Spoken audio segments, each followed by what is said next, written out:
Okay, so we're gonna talk about it more clearer, I hope. I wish I had a fucking cameraman, dude. It would make my life so much easier.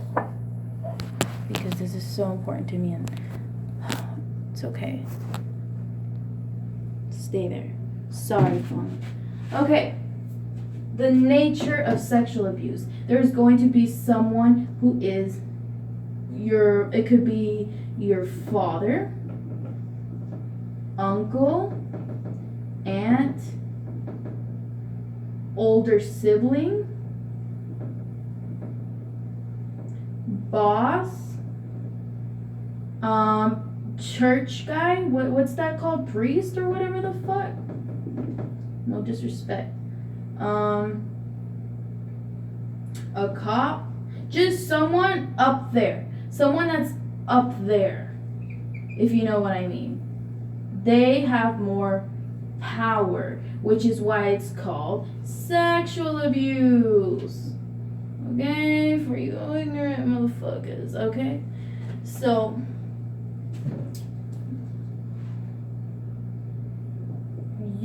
just the fact that somebody is older than you, more experienced,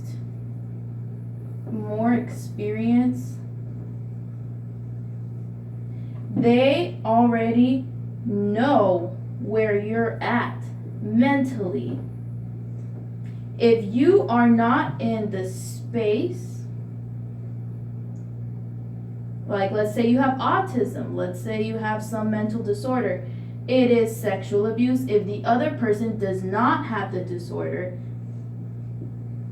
and they see that the point of sexual abuse is it's predator behavior, predator-like manipulative behavior, and that's not to shame them. This is just, I have to be clear because no one was clear with me. So predator-like manipulating behavior, and they prey on the vulnerable. Not because they're evil, but we're gonna go on to that in another video. But yes, so vulnerability is the key, what they look for. Weak boundaries. Now Teal Swan mentioned this, that don't confuse sexual abuse with weak boundaries. No, bitch, no. Okay, so if a 3-year-old, so if a 15-year-old has weak no, just because someone has, yes, that person can learn boundaries, and I would advise that. I'm not saying that we shouldn't learn boundaries and take responsibility for ourselves, our body, our autonomy, but if somebody is aware, it's somebody who is of higher power, who is aware, like let's say a 30-year-old, he knows better. He should, I would like to think that he knows better. And he sees that this young girl has weak boundaries, mental disorder, drunk. That is considered sexual abuse. Okay? So don't blame yourself for having weak boundaries, okay? Because even if that guy didn't mean to do it, that guy is disconnected, and that should already be written out as predator behavior. Because what I notice about the psychology of predators, they are disconnected. Disconnection is the root of this disease and all diseases, all mental disorders in the planet. I will tell you guys a story of when I went to the psychiatric hospital, but in another video, what I discovered about how crucial connection is for the health of the human the development of the human psychology, self-worth, self-esteem, sense of safety in this world, sense of belonging, sense of purpose, connection. If we don't have connection, we don't have shit. Which is why we should definitely try our hardest to preserve the connection. And what do we need for connection? The key ingredient is vulnerability. So how the fuck are we gonna prey on that? Don't prey on that. Why prey on the vulnerable when the vulnerable, you know? I just don't get it. I don't fucking get it. So how does sexual abuse affect somebody? Okay, we're gonna go into that right now. Hold on though. Is it still recording? Are you still recording? Yeah, they're still recording. Okay, we're gonna go into how it affects. So, okay, get it? The point is someone of upper authority. Okay? Mentally, spiritually, physically, if the man is stronger than you and you are in a position where you are vulnerable, I'm not saying, let's say, we'll go into depth next time on another video. I'm just trying to be as brief as possible because I have a lot to say and I will not shut up. So I'll talk about sexual abuse that's not sexual abuse, but you experience it as sexual abuse.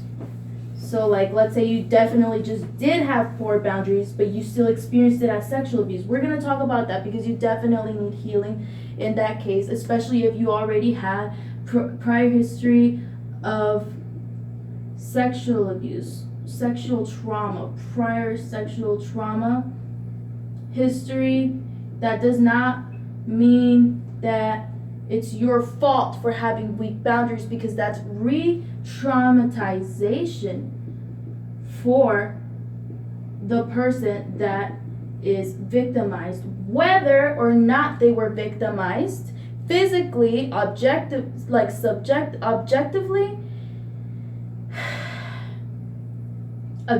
speaking, it still does not minimize.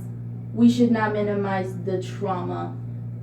Okay, and I'll tell you why we should not minimize the trauma later on. But how it affects you is lack of desire for sex, hypersexuality, shame of body, sexuality, body parts, shame in general, even more drastic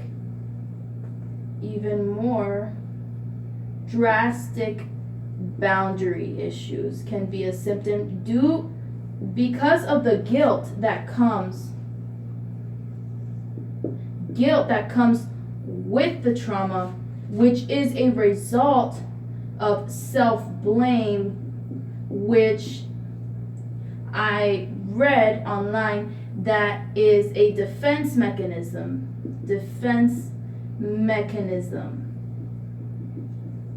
It is a defense mechanism in order to not experience the trauma, because most people will go out of their body. They will dissociate from their body when they are in the sexual abuse, because it is not consented.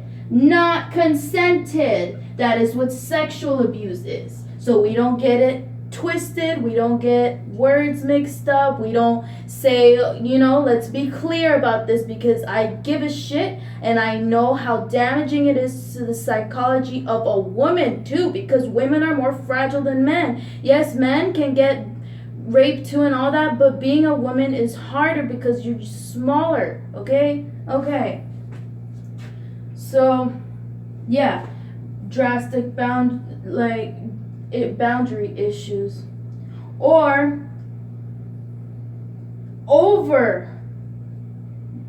overly boundaries, like you have too many boundaries, like you have too many walls. Another one is inability, or okay, I don't want to say inability because there can be a state of inability within the trauma, but I want to say lack of tolerance for intimacy. That is another symptom of sexual abuse, is there's no tolerance for intimacy. So Intimacy is like expressing your emotions, being vulnerable with what's going on in your mind, and blah blah blah blah blah. So if parents or whatever, if you want your children or anybody to avoid being sexually abused, you want to have constant, clear, authentic communication with your children, and do not shame them. Try your hardest not to shame them, because then they won't trust you, and you want your child to trust you. It's like, you know what I mean? Like, just trust me on this one, because I didn't trust my other authority figures, like my mom, my aunt, with, stuff that I was going through. Plus, they were always working, including my uncle. So I started talking more to my uncle. So if you start, so you want to treasure communication. I know this is so sloppy. I'm just overwhelmed right now. You want to treasure that communication with your children or your daughters, your sons, whatever the fuck, so that you have that constant and that trust, that security within the relationship. And trust me, it's worth it, because you do not want your kid to go through this. This is one of the hardest things that anybody could ever go through, at least in my opinion. Like, shit. Fucking eating disorder. Extreme dissociation. Everyone's different. Dissociation. Denial. Minimization, blah blah blah. You could even get extremely triggered just talking about this subject. You could get flashbacks, which goes hand in hand with the PTSD. Flashbacks, sudden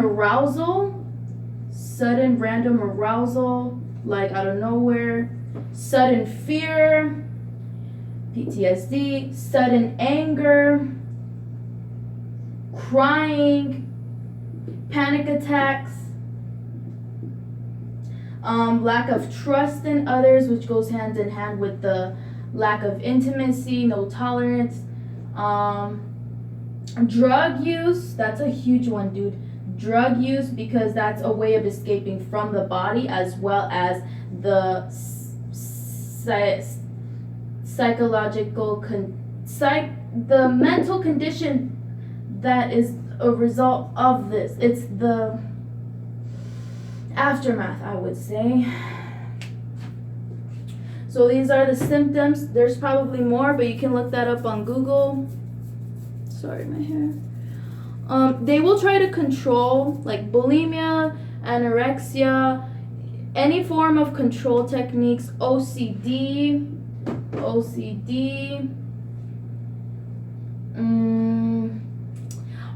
Loss of hope. Yeah, loss of hope. Lack of interest in old activities. Lack of interest in old activities that you enjoy. Poor hygiene.